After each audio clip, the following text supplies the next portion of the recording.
Welcome to section 1.2. We're going to continue our discussion of how to solve systems of equations using matrices by talking more about row reduction and something called echelon forms. So specifically, I'm going to talk about what are the different echelon forms, do some examples of what's called Gaussian elimination, which actually will feel familiar from the videos from 1.1. And we'll talk about some general solutions. So first, let's discuss echelon forms. So as a reminder, if I wanted to reduce this matrix to solve it, as we did in 1.1, we would do all the different row operations until we got to this final step right here. At that point in time, we actually have a form that's important.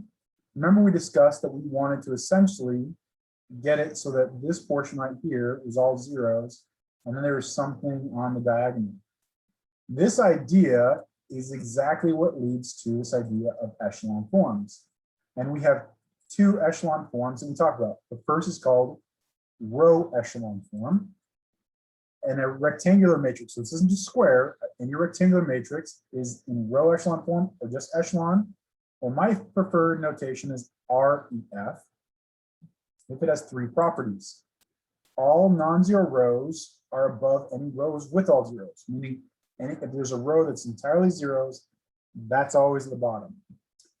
Next, each leading entry of a row, so just to see that, I'm going to come back here. A leading entry is the first non-zero entry.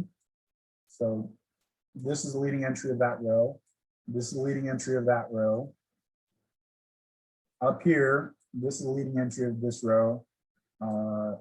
Leading entry, leading entry. So these are all different echelon forms, and we'll get to that.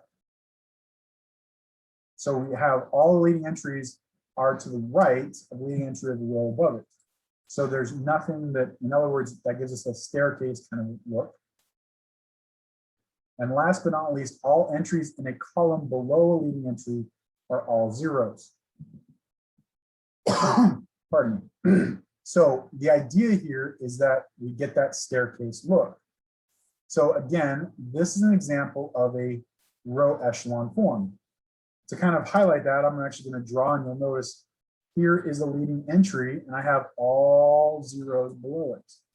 The leading entry in row 2, though, is this 2. It's the first non-zero entry. Again, it has a 0 below it. And then here is our last. That one right there would be our leading entry for row 3. And obviously, there's nothing below it. But again, we have this diagonal kind of action going on. It doesn't have to be perfectly diagonal, as this example demonstrates. It's possible that it's this kind of wonky off diagonal. Now, this is another example of row echelon form. Notice I have all my rows of zeros. I have 2 rows of zeros, and they're on the bottom. And then I have my first leading entry, and then my next leading entry is to the right of that. So this follows all of those standard concepts that we have. Now we have something called a row reduced echelon form. I have also seen this sometimes called reduced row echelon form. It's the same general idea. More often it's referred to as the reduced echelon form or the RREF. And it has 5 properties. Now you'll notice the first 3 are exactly as echelon form. Hint, to get to row reduced echelon form, we have to go through row echelon form. So we use them in a specific order, but this is a more detailed. The last 2 things are that all the leading entries must be 1s. Now, why is that important? Turns out that's going to add some potential fractions into our mix. We'll get back to that. Also, each leading one is the only non-zero entry in its column. So not only do we change all of our leading entries to being 1s, but then we essentially eliminate anything not only below it, which we did before, but now also above it. And we'll discuss how to do this. So an example of row reduced echelon form is this. Notice all 3 of my leading entries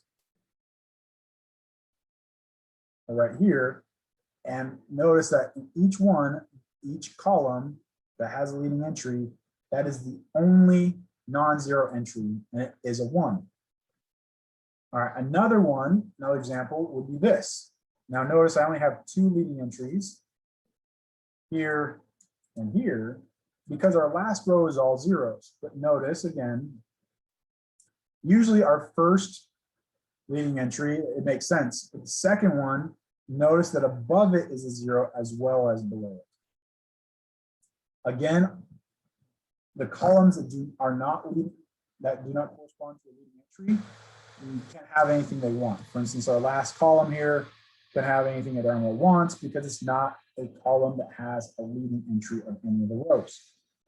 And so this is where some square versus rectangular factors start to come in.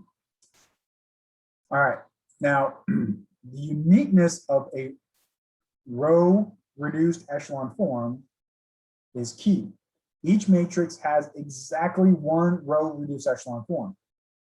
But let me make a comment about that that's very, very important. Not every row echelon form is unique. In fact, there are infinite number of row echelon forms. So thus, we are not going to, if we want to know the unique form, it's going to have to go to row reduced echelon form. All right, that's the end of this video. I'm going to come back and show you how we can use what's called Gaussian elimination, which is the row reduction that we did previously, to actually get in these specific forms.